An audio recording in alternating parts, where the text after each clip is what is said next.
Doctor Sreevarma ஆயுள் தரும் ஆயுர்வேதா அறுவை சிகிச்சை இல்லா குணம் ஆயுள் கால நிவாரணம். திமுக இருக்கக்கூடிய சக்தி இருக்கு. விரைவில் கோட்டையில சென்னை கோட்டையில தேசிய கொடியை ஏற்றுவார்னு சொல்லி செங்கோட்டையன் ஒரு பதிவு பண்ணியிருக்காங்க. எல்லா கட்சியும் தங்களை பெருமையா பேசிக்கிறது, தூக்கி உயர்த்தி பேசுறது தமிழ்நாட்டு அரசியல்ல வாடிக்கை. அதை ஒன்றும் அவர் அந்த கட்சியில போய் மூத்த அரசியல்வாதி 9 முறை சட்டமன்ற உறுப்பினராக இருந்திருக்கிறார். அவர் இப்போ புதிதாக ஒரு அரசியல் கட்சியில சேர்ந்திருக்கிறார். அதனால அந்த அரசியல் கட்சியோட பெருமைகளை அவர் பேச வேண்டிய நிலையில அவர் இருக்கார். ஆனா இது ஒரு அன்டெஸ்டட் பொலிட்டிக்கல் ஃபார்மேஷன்.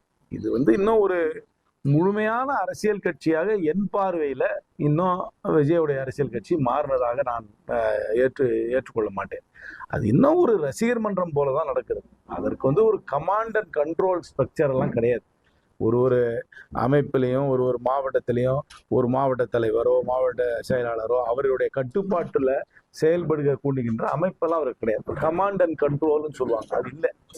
ஒரு பெரிய ஒரு ரசிகர் மன்றமாக இருக்கு. அவருக்கு ஒரு பெரிய நடிகர் அவர், அதை நான் முழுமையா ஏத்துக்கிறேன். அந்த நடிகருக்கு ஒரு பெரிய ஒரு ரசிகர் கூட்டம் இருக்கு, அதையும் நான் ஏத்துக்கிறேன். அந்த ரசிகர் கூட்டமே ஒரு ஆதரவு கூட்டமா மாறலாம். அந்த ஆதரவு கூட்டம் ஒரு வாக்குகளாகவும் மாறலாம். ஆனா அந்த வாக்குகளே சீட்டுகளாக மாறுமான்னு கேட்டீங்கன்னா அது என்னை பொறுத்த வரைக்கும் ஒரு கேள்விக்குறியா தான் இருக்கு. இந்த ப்ராசஸ் ஒரு அரசியல் கட்சியை ஆரம்பித்து கோட்டையில போய் கொடியேற்றுறது ஒரு நீண்ட பயணம். அந்த பயணத்துல வெற்றி அடைய வேண்டும் என்றால் நிறைய factors have to fall into place. முன்னாள் முதல்வர் ஓ பன்னீர்செல்வம் திமுக இது எந்த அளவுக்கு இதை நான் முதல்வர் ஸ்டாலின் அவர்களுடைய சாதுரியம் என்று தான் பார்க்கிறேன். அவர் எப்பவுமே ஒரு கட்சி மீண்டும் ஆட்சியில் இருக்கும் பொழுது, தேர்தலை சந்திக்கும் பொழுது அது ஒரு சாதுரியமாக ஒரு பெரிய கூட்டணி அமைப்பது தான் என்னை பொறுத்த வரைக்கும் அரசியல்ல அது வெற்றிகரமாக இருக்கும். ஏன்னா ஆப்போசிஷன்ல இருக்கும் போது ஆன்டி இன்கம்பன்சி ஓட்டை நம்ம வாங்கிடலாம்.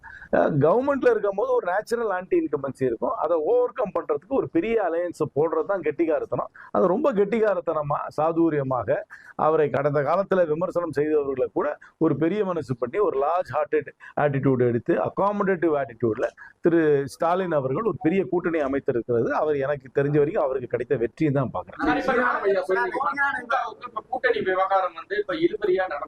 விவகாரம் ஒண்ணும் கிடையாது, மியூச்சுவல் டிஸ்கஷன் நடந்துட்டு இருக்கு.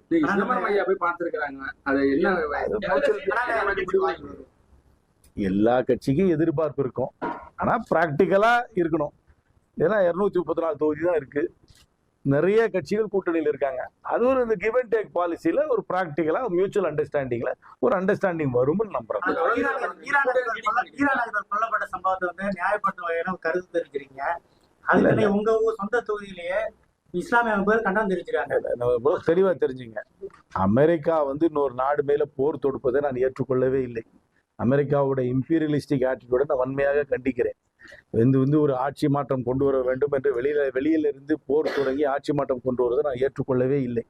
அதே வேளையில ஈரான்ல அந்த ஈரான்ல இருக்கும் மக்களுக்காக என்னுடைய அனுதாபங்கள் அதிகமாக இருக்கிறது. அவர்கள் இப்பொழுது இந்த போர்ல மட்டும் அவங்க கஷ்டப்படலை, அவங்க உள்நாட்டிலேயே அவர்கள் நசுக்கப்பட்டார்கள். உங்களுக்கு எவ்வளவு தெரியாது, ஜனவரியில நடந்த உள்நாட்டுல விலைவாசிக்கு எதிர்த்து நடந்த போராட்டத்துல 7000 பேர் இறந்து போயிருக்காங்க. 7000 பேரை இறந்து போயிருக்காங்கனாக்க அது அந்த அரசாங்கம் செய்த கொடூரம்.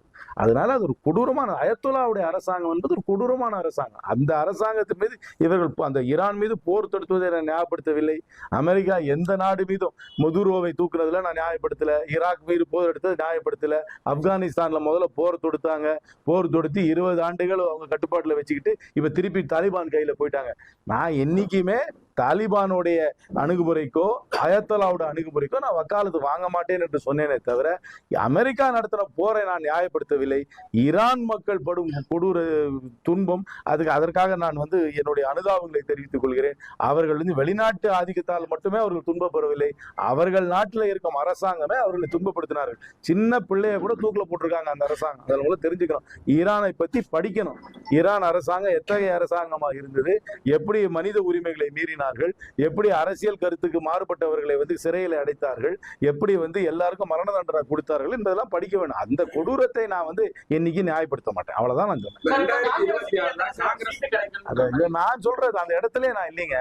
யாரு எந்த கட்சி எவ்வளவு சீட்டு நிற்கும் என்பதை நிர்ணயம் பண்ண வேண்டிய இடத்துல வந்து திராவிட முன்னேற்ற கழக தலைமை இருக்கு. அது ஒவ்வொரு கட்சியும் அந்த கட்சி அவங்களோட பேசிதான் அதை வந்து அவங்க தீர்மானிக்கணும். நான் சொல்ல முடியாது. தேர்தலில் காங்கிரஸ் திமுக கூட்டணி தொடருமா? தொடர வேண்டும் என்ற எண்ணத்தோடு தான் இரண்டு கட்சிகளும் செயல்பட்டு கொண்டிருக்கின்றன.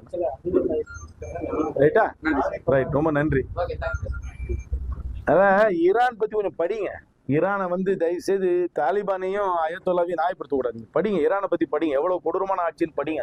அதனாக அமெரிக்காவை ஞாபகப்படுத்தல, ஆனா ஈரான்ல நடக்கிறது அது வந்து அந்த மக்களுக்கே விரோதமான ஆட்சி.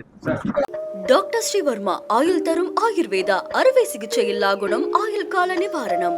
Branch express courier private limited. Domestic international cargo. உங்கள் இல்லம் தேடி வந்து கொரியர் புக்கிங் டெலிவரி செய்து தரப்படும். என்றும் உங்களுடன் மை இந்தியா. முக்கிய செய்திகளை உடனுக்குடன் தெரிந்து கொள்ள சப்ஸ்கிரைப் பண்ணுங்க, பெல் பட்டனை பிரஸ் பண்ணுங்க.